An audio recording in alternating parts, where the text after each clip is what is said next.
سنیں ہمارے پیارے نبی صلی اللہ علیہ وآلہ وسلم اور حضرت عائشہ کی محبت کا بہت ہی خوبصورت قصہ۔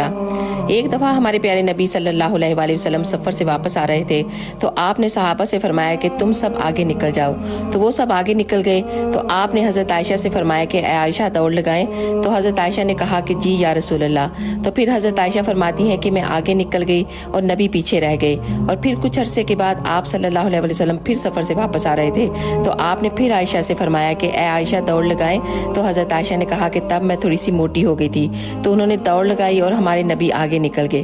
تو آپ نے عائشہ سے فرمایا کہ اے عائشہ اب تم اور میں برابر ہو گئے ہیں۔ آپ حضرت عائشہ رضی اللہ تعالیٰ عنہ کو اپنے ہاتھوں سے کھانا کھلایا کرتے تھے۔ حضرت عائشہ رضی اللہ تعالیٰ عنہ کو آٹا گوندنا نہیں آتا تھا تو آپ ان کو آٹا گوندھ کر دے دیتے تھے۔ سبحان اللہ، یہ ہیں ہمارے پیارے نبی صلی اللہ علیہ وآلہ وسلم۔